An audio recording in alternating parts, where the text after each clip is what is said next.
ഈ വിഷജീവിയെ പാട്ടുകൾ കൊണ്ട് എങ്ങനെ വർണ്ണിച്ച് ഒരു എന്താണ് ശ്രീനാരായണ ഗുരുവിനേക്കാൾ മഹാനായ ഒരു മനുഷ്യനാക്കാനൊക്കെ മത്സരിക്കുകയായിരുന്നു.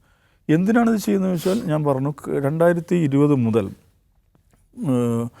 CPM അനുവർത്തിക്കുന്ന ഈ സോഷ്യൽ എൻജിനീയറിംഗ് എന്ന നമ്മൾ സാധാരണ വിളിക്കുന്ന ഒരു ഇലക്ഷൻ സ്ട്രാറ്റജിയാണ്. അത് സോഷ്യൽ എൻജിനീയറിംഗ് നല്ല പദമാണ്. വഷളൻ വർഗീയതയാണത്. അപ്പോൾ അതിപ്പോൾ അതിൻ്റെ പല അടരുകൾ പരീക്ഷിച്ചു. ഇപ്പോൾ അവർ കാണുന്നത് എന്താണെന്ന് വെച്ചിട്ടുണ്ടെങ്കിൽ മുസ്ലിങ്ങൾക്കെതിരെ മറ്റു വിഭാഗങ്ങൾ തിരിക്കുക വളരെ പ്രകടമായിട്ടത് തന്നെയാണ്.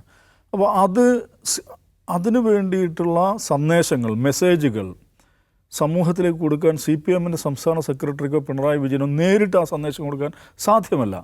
ആ ഒരു സന്ദേശം കൊടുക്കാൻ വേണ്ടി അവരുപയോഗിക്കുന്നൊരു ടൂള് മാത്രമാണ് വെള്ളാപ്പള്ളി. അതാണ് മനസ്സിലാക്കേണ്ടത്. ഇങ്ങനെയൊരു വിഭജനം സൃഷ്ടിക്കുക, സാമുദായികമായ വിഭജനം സൃഷ്ടിച്ച് അതിൻ്റെ ഇലക്ട്രൽ ഡിവിഡൻഡ് നേടിയെടുക്കുക എന്നുള്ളതാണ് തങ്ങളുടെ മുമ്പിലുള്ള ഒരേ ഒരു വഴി എന്ന് CPM നിശ്ചയിച്ചുറപ്പിച്ചിരിക്കുകയാണ്. അപ്പോൾ അതിനു വേണ്ടിയിട്ട് ഈ മനുഷ്യനെ വളരെ പവർഫുള്ളായിട്ടുള്ള നല്ല യൂട്ടിലിറ്റിയുള്ള ഒരു ഉപകരണമാണ്. ആ ഒരു ഉപകരണമാക്കി വെള്ളാപ്പള്ളി നടേശനെ ഉപയോഗിക്കുന്നു എന്നതിലപ്പുറം ഇതിനകത്ത് വേറെ ഒന്നുമില്ല. പക്ഷെ അത് എന്തുകൊണ്ടാണ് ഇപ്പോൾ ഇന്ന് CH സൂചിപ്പിച്ചതുപോലെ ഒന്ന് ടോൺ ഡൗൺ ചെയ്യുന്നു, CPM ഒന്ന് ടോൺ ഡൗൺ ചെയ്യുന്നു എന്ന് തോന്നലുണ്ടാകാൻ കാരണം എന്ന് വെച്ചാൽ ഇന്നലത്തെ ഈ പത്രപ്രവർത്തകനെതിരായിട്ടുള്ള ആക്രോശം കഴിഞ്ഞ 1-2 ദിവസമായി മാധ്യമങ്ങളോട് സംസാരിക്കുമ്പോൾ ഇദ്ദേഹം ഉപയോഗിക്കുന്ന ഭാഷ, ഇദ്ദേഹത്തിൻ്റെ അപ്പിയറൻസ്, ഈ അംഗവിക്ഷേപങ്ങൾ, നാവൊക്കെ പുറത്തേക്ക് നീട്ടിക്കൊണ്ടുള്ള വികൃതമായിട്ടുള്ള പ്രകടനങ്ങൾ, ഇതൊക്കെ സാമാന്യ മലയാളിക്ക് അങ്ങേയറ്റം അരോചകമായിട്ട് അങ്ങേയറ്റം അറപ്പോടുകൂടി കാണുന്നുണ്ട്.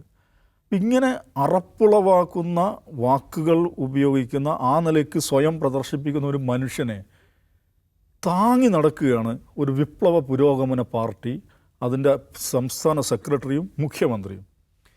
ഇത് മനുഷ്യരിൽ പൊതുവെ ഇതൊരു അറപ്പുളവാക്കുന്ന കാഴ്ചയാണെന്ന് ഫീല് വലിയ തോതിലുണ്ടായിട്ടുണ്ട്.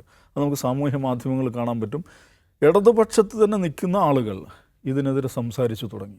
അങ്ങനെയാണ് DYFIയുടെ സ്റ്റേറ്റ്മെൻറ്റ് വരുന്നത്. DYFIയുടെ സ്റ്റേറ്റ്മെൻറ്റ് വരുമ്പോഴും നോക്കണം, ഇതിനെ തള്ളിപ്പറയാൻ വേണ്ടിയിട്ട് എക്സ്പ്ലിസിറ്റായിട്ട് തള്ളിപ്പറയാൻ പറ്റുന്നില്ല. ജമാഅത്തെ ഇസ്ലാമിയെ ചീത്ത പറഞ്ഞുകൊണ്ട് മാത്രമേ ഇതിനെ തള്ളിപ്പറയാൻ പറ്റുന്നുള്ളൂ. നിഷാദ് പറഞ്ഞു അങ്ങേറ്റം സഹതാപാർഹമായ രീതി. എന്തുകൊണ്ടാണ് DYFIക്ക് വളരെ വൈകിട്ടാണെങ്കിലും അങ്ങനെ സ്റ്റേറ്റ്മെൻറ്റുമായിട്ട് രംഗത്ത് വരേണ്ടി വരുന്നത്? ഇത് നമ്മുടെ കയ്യിൽ നിന്ന് പോകുന്നു എന്നൊരു ഫീൽ അവർക്ക് തന്നെ ഉണ്ടാകുന്നു.